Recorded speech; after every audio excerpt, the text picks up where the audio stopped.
video kali ini saya akan membahas tentang soal analisa resep yang saya berikan di hari Senin lalu ya. Sebelum kita mengerjakan soal analisa resep nih, tipsnya nih, kalian harus lihat dulu bentuk sediaan obat apa yang akan dibuat. Kita bisa tahu obat ini dibuat dalam bentuk sediaan apa dari cara pembuatannya nih. Misovac Pessorius atau Signa bisa ditaburkan. Nah, dari bahan-bahannya juga dilihat kalau obat tersebut ini untuk bentuk sediaan obat bedak. Nah, setelah itu saya akan jelaskan secara singkat ya. Kerjakan resep tersebut. Yang pertama, kelengkapan resep. Nah, dari kelengkapan resep kita lihat bagian resep. Yang pertama itu inscriptio. Inscriptio itu tanggal dan tempat ditulisnya resep. Nah, ada nggak nih tanggalnya dan tempat ditulisnya resep? Nah, ada kan? Ada tanggalnya, terus ada tempatnya nih, alamatnya ditulisnya resep. Setelah itu lihat ada signaturanya nggak? Signanya ada. Berarti ada. Terus paraf dan tanda tangan dokter yang menulis. Berarti ada nih resep. Ini ada parafnya. Setelah itu bagian invocatio atau tanda buka resep. Ini buka resepnya ada. Kemudian nama obat, jumlah, dan cara pembuatannya. Nama obatnya juga udah tertera lengkap dalam resep. Berarti resep tersebut kita bilang lengkap. Tulis 1, kelengkapan resep. Tulis lengkap. Nah, bagian kedua yang B kita kerjakan keterangan. Nah, keterangan itu biasanya kita menulis obat-obat yang kita nggak tahu nih satu tablet obatnya atau obatnya itu mengandung apa, dan kita bisa lihat di buku Fornas atau di buku ISO. Nah, karena dalam resep ini sudah jelas asam salisilat dengan dosis yang jelas, maka kita tidak usah mencari kadar atau kandungan dari asam salisilat. Jadi di keterangannya itu di strip nih, jadi nggak usah. Setelah itu kita bahas yang poin C. Poin C itu adalah monografi. Nah, monografi itu kita dapat lihat kelarutannya dalam buku standar farmakope Indonesia yang kemarin saya sempat kirim dalam bentuk e-book FI edisi 5. Nah, kalian bisa lihat nih di asam salisilat menurut FI edisi 5 tahun 2014 halaman 163, kelarutannya sukar larut dalam air dan dalam benzen dan seterusnya ya. Selanjutnya kalian akan harus cari nih kelarutannya adepsolana itu apa, zinseoxidum apa, dan takum itu apa. Dari monografi ini kita juga bisa lihat contohnya nih asam salisilat. Nah, asam salisilat itu ternyata mudah larut dalam etanol, maka cara pembuatannya pasti harus menggunakan etanol untuk melarutkan asam salisilat. Sebagai contoh seperti itu ya. Selanjutnya di poin D adalah tentang penggolongan. Nah, penggolongan itu ada nomor, nama obat, golongan, dan khasiat. Contoh asam salisilat golongannya bebas sebagai keratolitik. Keratolitik itu mengangkat sel kulit yang mati. Terus kemudian adepsolanae tambahan, zinseoxidum sebagai antiseptik lokal, talkum sebagai zat tambahan. Nah, jangan lupa dibuat kesimpulan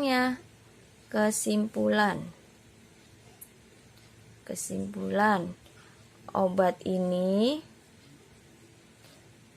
berkhasiat sebagai obat keratolitik,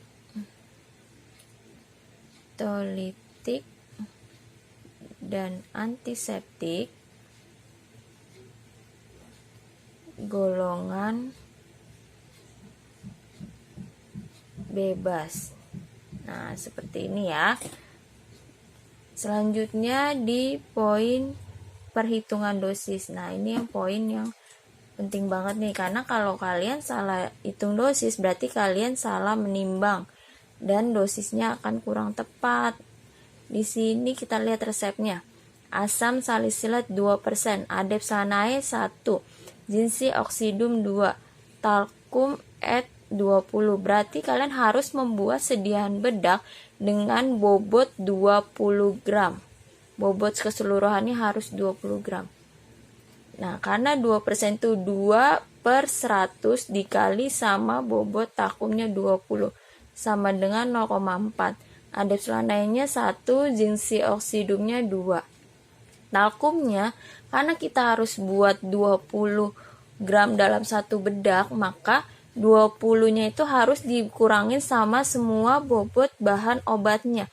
Bobot asam salisilat, adepsanae, dan zinsi oksidum. Maka 20 dikurang 0,4 dikurang lagi sama 1 dikurang lagi dari 1. Untuk mempermudah, kalian harus tambahkan semua bahan obatnya ini bobotnya berapa. Jadi 0,4 ditambah 1 ditambah 2. Totalnya 20 dikurang 3,4, kan bisa dapat 16,6. Nah, ini talkum yang harus ditimbang sebanyak 16,6. Selanjutnya di poin penimbangan. Penimbangan itu ada nomor, nama obat, jumlah, dan expired date-nya. Contoh asam salisilat tadi sudah dihitung dapat 0,4. ED-nya kesepakatan ya kemarin Januari 2024. Nah, kalian ini tinggal menyalin saja. Selanjutnya adalah prosedur pembuatan atau prosedur kerja. Ini poin yang paling penting. Karena kalau salah stepnya obatnya nggak jadi. Nih, prosedur kerja. Yang pertama, siapkan alat dan bahan. Terus setarakan timbangan. Selanjutnya, timbang asam salisilat dan talkum. Nah, berarti asam salisilatnya dulu nih dan talkum. Terus masukkan asam salisilat ke dalam lumpang dan beri etanol 96% sebanyak 3 tetes. Kemudian tambahkan sebagian talkum, gerus sampai homogen. Jadi asam salisilat itu kan bentuknya seperti kristal. Nah, dia butuh etanol 96% untuk melarutkan. Di dalam farmakope di monografinya juga dituliskan kalau asam salisilat itu mudah larut dalam etanol. Maka dalam pembuatannya kalian harus berikan etanol 96% sebanyak 3 tetes dan tambahkan sebagian talkum, gerus sampai homogen. Setelah itu kalian keluarkan dari lumpang, terus kalian sisihkan. Jadi campuran yang pertama. Selanjutnya dalam lumpang yang kosong kalian timbang dulu adepsanae, masukkan ke dalam lumpang, kemudian teteskan aseton sebanyak 3 tetes. Karena adepsanae itu larut dalam aseton, makanya harus tambahkan aseton terlebih dahulu dan tambahkan sisa talkum, gerus sampai homogen. Selanjutnya ayak zinsi oksidum dengan ayakan nomor 100 dan timbang ke dalam lumpang, gerus sampai homogen. Masukkan campuran 1 yang tadi dipisahkan, gerus sampai homogen, terus keluarkan bahan obatnya, ayak dengan ayakan nomor 44. Kenapa diayak dengan ayakan nomor 44? Karena dalam bedak tersebut mengandung adepsanae. Adepsanae itu adalah lemak bulu domba dalam bahasa Indonesianya. Jadi bedak tersebut mengandung lemak-lemak, maka harus diayak dengan ayakan nomor 44. Setelah itu masukkan ke dalam wadah bedak dan beri etiket virus. Nah, sampai sini kalian bisa tulis aturan pemakaiannya. Nah, aturan pemakaian kalian bisa lihat dari signanya. Signa bis de dia taburkan, berarti bis itu kan 2. De dia sehari. Tandai 2 kali sehari taburkan, itu signa dari resep tersebut. Nah, untuk resep-resep yang udah kalian kerjakan, udah saya evaluasi, semuanya sudah hampir benar, cuma dari cara pembuatan kalian masih ada kurang yang tepat. Contohnya tuh ya, masih banyak salah di dalam pembuatan asam salisilat. Nah, kalau ada pertanyaan, kalian bisa langsung tulis di komentar ya. Dan ini contoh FI ebook untuk asam salisylat. Jadi ada nih asam salisylat. Jadi kalian bisa lihat di ebooknya larutannya. Kalau misalnya tidak ada di ebook FI yang saya kirim, kalian bisa searching di Google dan lain-lain. Sekian video dari saya, semoga bisa membantu pembelajaran kalian di rumah. Dan kalau ada pertanyaan bisa langsung komen di kolom komentar di Google Classroom ya. Assalamualaikum.